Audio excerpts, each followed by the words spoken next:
Okay, I'm gonna do a little bit of lateral thinking, a little outside the box thinking, in regard to the DSM-5. Now, the DSM-5 stands for the Diagnostic and Statistical Manual of Mental Disorders. What the DSM-5 is it's basically the current medical industry's, it's the way that the current medical industry standardizes what we define as a mental disorder or a mental disability. And to provide an example, autism, right? The DSM-5 basically finds diagnostic criteria by which to diagnose autism, for example. And if you display certain characteristics, you're defined as as autistic, right? Now, here's the thing. Notice I said the current medical industry. This is the current medical industry standardization of mental disorder. Now, what does that current imply? When I say current, what it implies is that there is a normal that we expect from people. And people with autism are straying from what is normal, right? So this implies, again, when we say disorder, it implies that the autistic person is disorderly, and the standard that we expect is orderly, right? That's why we label it a disorder. But this makes a fatal assumption. It makes the assumption that the things that society currently expects out of a person, perhaps the ability to hold down a job, which maybe autistic people aren't great at, it assumes that the nature of the current societal structure is orderly, right? Because if we're going to label autistic children as disorderly, if we're going to label their behavior as disorderly, then it implies that the current structure they're expected to adopt is orderly. Again, this is a fatal assumption. Fatal, when I say fatal, I do mean fatal for humanity as a whole. So why do I say that? Well, what it does is, again, it starts with that premise, that original proposition that society is orderly, that the old paradigm that we expect, that we define as normal, is orderly. Then why are people becoming autistic? Why is there rising rates of depression and ADHD and ADD and gender dysphoria? All of these things are things that the DSM-5 defines as mental disorders or mental disabilities, right? Why did these things exist if, in increasing rates, if the previous society was orderly? It doesn't check out. It just doesn't. So instead, I would like you to consider the possibility that the reason we see increasing depression rates, autism rates, gender dysphoria, and ADD, ADHD, the reason those rates are increasing, I would like you to consider that it is because the previous societal structure, socioeconomic structure, is disorderly. So in other words, what's in common with autism, gender dysphoria, depression, and ADHD, anxiety, all those things? What's in common with those? Well, autistic people are not very good at adopting the old paradigm, right? If you think about it like this, why could the rates of autism be increasing if the old paradigm is disorderly? Perhaps the old paradigm is educating people in a disorderly manner. And what are autistic people not good at doing? They're not good at learning that old paradigm. So we can conclude that it's possibly true that autistic people are basically a solution to the disorderly society, the disorderly socioeconomic structure. Gender dysphoria, how would that fit into this theory? Well, the LGBT community is not very good at what? They're not very good at reproducing. I think that's not a very bigoted statement. I think that's just true. So why would these human species be creating more people who are bad at reproducing? Well, maybe it's holding off on the reproduction because of the previous disorderly societal structure, the previous previously disordered socioeconomic structure that we've created. ADHD and ADD. Why would these children be having trouble paying attention in school? Well, maybe evolution is sending us a message, and it's telling us that education is not working. Maybe depression and anxiety, which forces a person to basically struggle in the workplace, maybe that workplace is unsustainable. Again, what's happening here is that our socioeconomic structures are unsustainable. And autism, gender dysphoria, depression, ADHD, even addiction, there's a lot of different kinds of addictions. All of these things force us to create a new socioeconomic structure because, again, the previous one did not work. Again, it's very hard to educate an old paradigm into an autistic child. Probably impossible. That's because the old paradigm isn't working. Evolution is sending us a gift with these autistic children. Pay attention to what an autistic child thrives at and what they're terrible at. There's a damn good chance that what that autistic child thrives at is what is needed to heal humanity. Oftentimes it's art, perhaps music, poetry, things like that.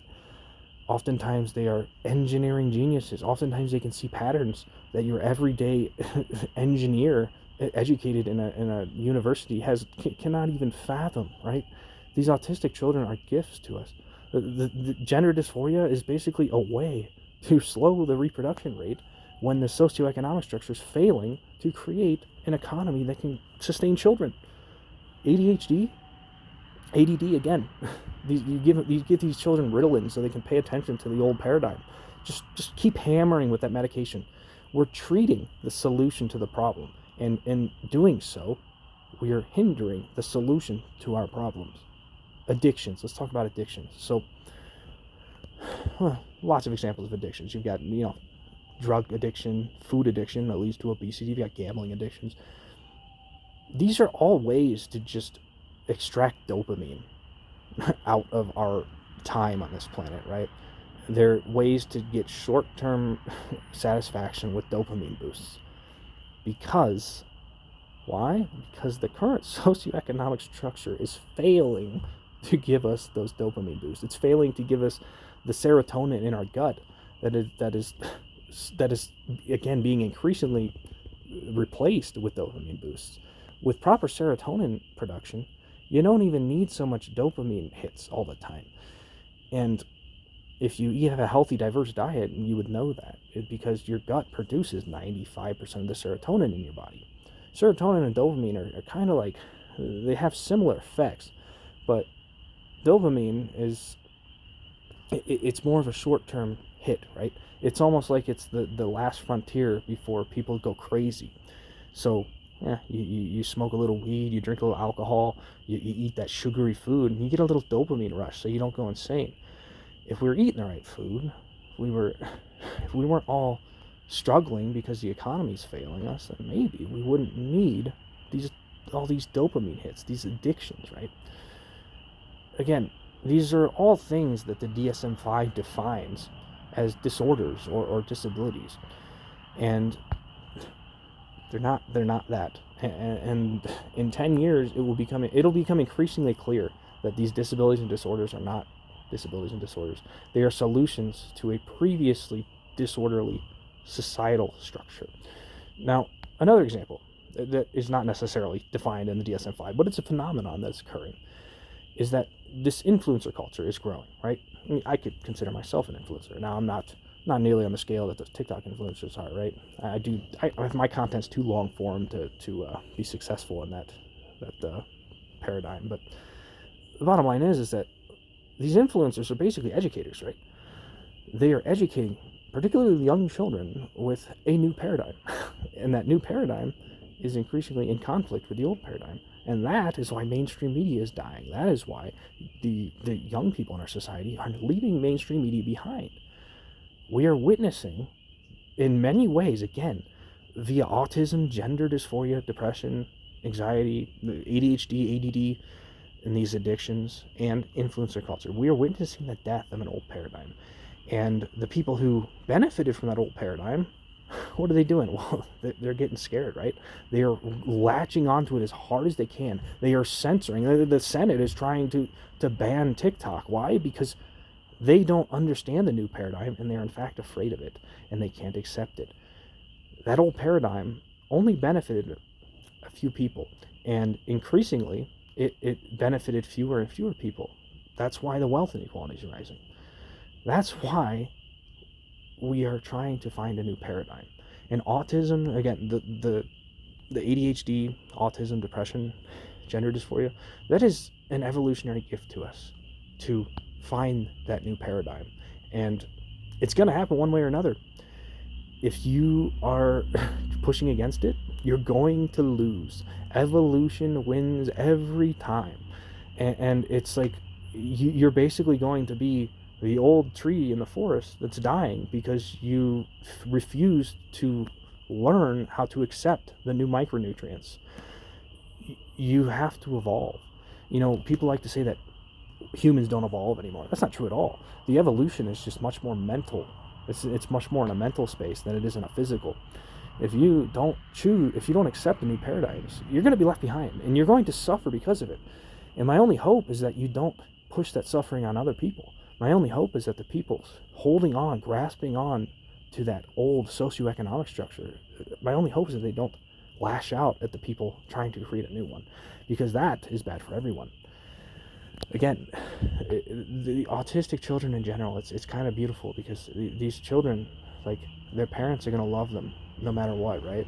It's like nature finds a way to force these new necessary paradigms on us when there's no other options left. And again, their parents are going to love their autistic children to the death, and those autistic children are going to bring in a new paradigm, and there's nothing anyone can do to stop it. It's like the people who hold on to those old paradigms, they might have the autistic children themselves, and then what happens? Well, they're forced to change. This is how nature works. It's again, and like with the LGBT community, the LGBT community it's basically a way for people to find love, the connection that they need to a significant other, without creating children in the process. As I said, the LGBT community is not good at reproducing, but they can certainly find love, right? And we all need love. So think about this, okay? Think outside the box about these issues. Instead of accepting the DSM-5, assume that the very basic premise on which it's built on was wrong. And what it does is it flips the entire script on causation. We think that autism is causing the disorderly society, but it's threatening the previous orderly society. But in fact, the previous supposedly orderly society was actually disorderly, and autism is putting it back in order. It's incredible. I used to think, I used to always question why there was so much division in the world, and just everything kind of comes together when you flip the mainstream media's narrative on its head. When you flip the medical industry's narrative on its head, you'll start to understand that we never actually knew what caused what. We were thinking about everything backwards. Evolution was ahead of us at every single step, and we were trying to fix it instead of just letting it do its job. So again, question everything. Question fucking everything that any established media narratives will tell you, because there's a good chance that they're wrong. There's a good chance that they are grasping on to what's left of their desperate beliefs, and they're going to lose. So my advice, just get on the new paradigm. Adapt to the changing nature of reality, because it's coming, whether you like it or not, okay? Again, we never question whether the original premise of that DSM-5 was right or not. We just assumed it was. We assumed that the autistic children, the mental disorders, were a threat to the old orderly society, instead of asking ourselves if the old supposedly order society was disorderly. And You know, we haven't cured any of these disabilities or diseases yet. Again, we've only treated them. They're still increasing. So if we had treated the cause, they would have stopped increasing, right? We haven't treated the cause yet. When you treat the socioeconomic structure, when you change the socioeconomic structure, when you give the ability for people to take care of their children, when you give them the money to do that, when you give people healthy food and get out of this profit-driven food industry, all of these problems will solve themselves. The autism will ease, the gender dysphoria will probably ease. All of it will, the depression will ease, the ADHD, the addictions, it will all ease the moment we accept that evolution is taking care of us. You know, just think about the nature of causation, and you'll realize that many of the established so-called causes of our problems were never proven. They were never proven at all. So just I don't know, just give that a little thought, because I think we from the day we're born, we're programmed, right? But to some extent, you know, we just don't think for ourselves. We just accept what we're told is truth, and we don't know shit. We don't know a damn thing. We don't know what happens after we die. We assume we do. We don't know if our religion's correct. We don't know anything. And if your solutions to the problems are not fixing, you know, if you honestly assess your supposed solutions to a problem and they're not working, then you're running into a wall, right? You're not helping yourself or humanity, you know. And if you want to kind of learn more about this from a proper doctor, look up Dr. Zach Bush. He has a great he has a great mind. You know, he can see these patterns better than I can, better than anyone I can think can. And he has a talk about these autistic children. He talks to a group of parents or something. I will link that in the description, and it's kind of where the inspiration for this video came from. And it got me thinking a little deeper about how we define mental disorders and disabilities. So I'll link that in the description. I suggest you watch it. I think it's over 2 hours long, but it's a really good talk, and he gets into some quantum physics stuff, and you don't even have to make it that far. And to be honest, that stuff went a little over my head, but I hope that man runs for president one day, because he's who we need. Thanks for watching.